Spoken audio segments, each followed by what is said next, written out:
Hi, I'm Easy, and I finally finished watching To Your Eternity.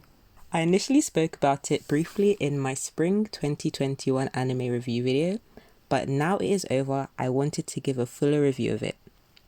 If you haven't watched To Your Eternity yet, this isn't the video for you because it is gonna be jam-packed with spoilers, big old spoilers. However, it is your prerogative if you decide to continue watching. With the spoiler warnings out of the way, let's begin the review. From the first episode of To Your Eternity, I was completely absorbed. The dire situation of the nameless boy and the feelings of desperation and isolation that it invoked were exquisite.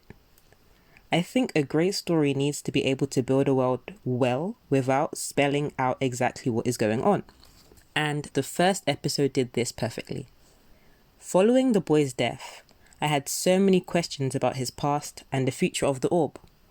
I also cried my eyes out many times and was excited to continue watching. A small Easter egg from the second episode was the number of times Fushi died before he was able to make it out of the winter wasteland, meaning it would have basically been impossible for the boy and the villagers to have made it out to the greener land. Excessive crying ensued. As the story continued and we were introduced to different civilizations and characters, I was hopeful about Fushi's role in different people's circumstances. But it quickly became apparent that even as he learned more about the world and developed, he wasn't exactly an overpowered savior. Overall, I enjoyed To Your Eternity, and I found it interesting to discover this new world with Fushi and meet all the new characters. But in terms of story, the plot seemed to follow a formula. Meet a new character, love the new character, lose the new character. Over the 4 arcs which were covered in season 1, at least one character that was introduced to Fushi on his travels died. While this worked in tugging on the heartstrings, as I cried every time, I do hope the next season will deviate from this plot device as it started to become repetitive. Another thing that I questioned about the plot was the existence of the Knockers. I understood that they were meant to be the villain that needed to be defeated, but they seemed rather inconsistent. Throughout the first season, there were various points where Fushi lived quietly. 4 years, 6 months, a few decades, with no interference from the Knockers. I thought they were supposed to be a serious threat to his existence. And even when they did fight Fushi, what exactly was the point of the Knockers taking away pieces of Fushi's memory? Furthermore, we aren't exactly sure of Fushi's purpose either. At one point, the Beholder did say that Fushi was a mechanism for collecting and preserving information of this land. But this in turn leads to questions of why the information needs to be preserved and from what. I won't call these plot holes just yet, as I feel the second season will shed some light on the mysteries surrounding Fushi and the Knockers. Moving on from plot, let's talk about characters. Fushi is a lovable main character. His journey and evolution are amazing to watch, and I always found myself rooting for him. As he gained language, became more emotive, and developed a sense of self and will, I felt like a proud parent. But the pain that accompanied this growth was quite sad and hard to watch at times. Towards the end of the second season, as he exercised his free will more and started to question his creator, I was conflicted. On one hand, I wanted the Knockers to be defeated so my boy could live a carefree life. But on the other hand, I also wanted Fushi to be free to make his own decisions on how he wanted to spend his life. Through the various situations he went through, we were shown some of his vulnerabilities and shortcomings. The one that became most apparent by the end was his lack of strategic ability. My heart went out to him as he grappled with his frustration at his inability to save others, at one point saying, "I've never been able to save anyone, not even once." These imperfections, coupled with his desire to learn more about the world and people around him, made Fushi an utterly endearing character.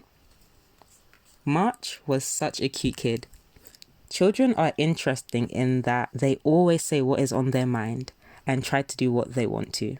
I enjoyed her antics, while my heart ached for the dreams she had that she wasn't able to live out. Whenever Fushi took on March's form, the stark difference in their countenances was a tragic reminder. The same bubbly March was completely lost. A quick shout out to Perona too.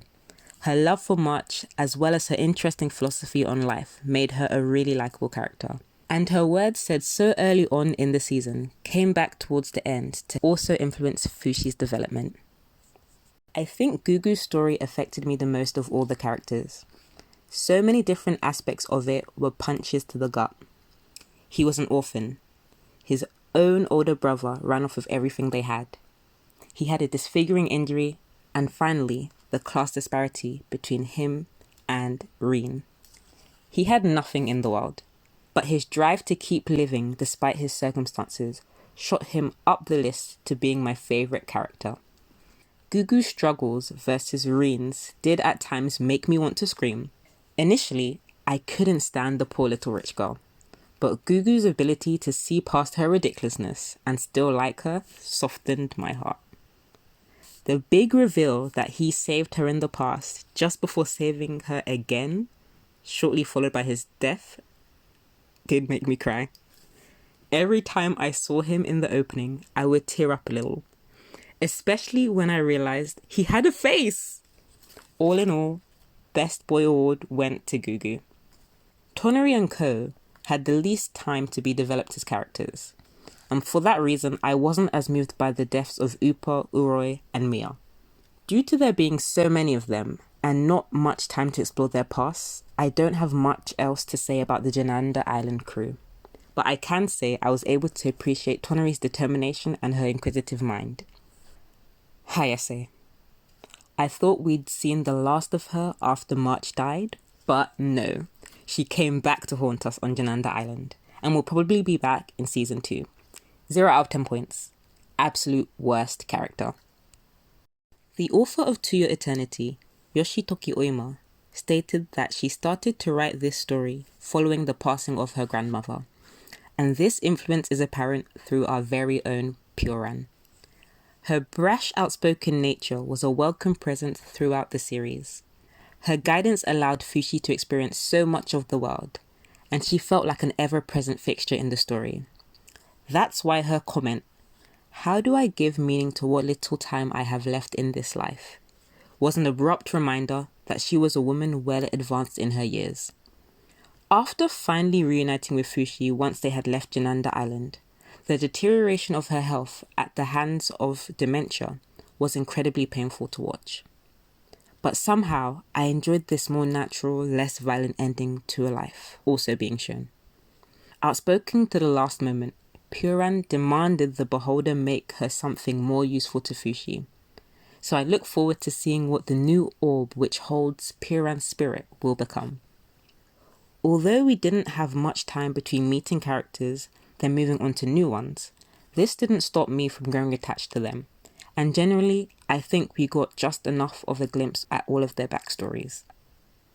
On to music and animation, and I have to say I was quite literally blown away the first time the opening song was played.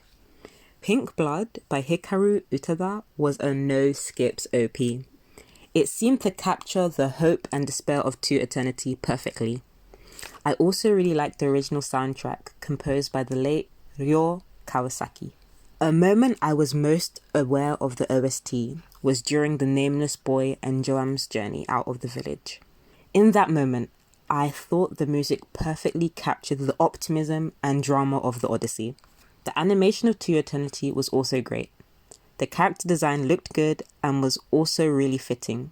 And the bright colour scheme could have been out of place for a story so sad, but I found the brightness mirrored Fushi's outlook on this new world he was exploring.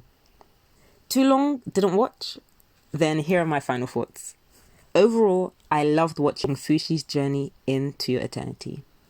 There were times when I questioned the plot, especially regarding the knockers, but despite these things, I still found myself intrigued by the world and the development of Fushi.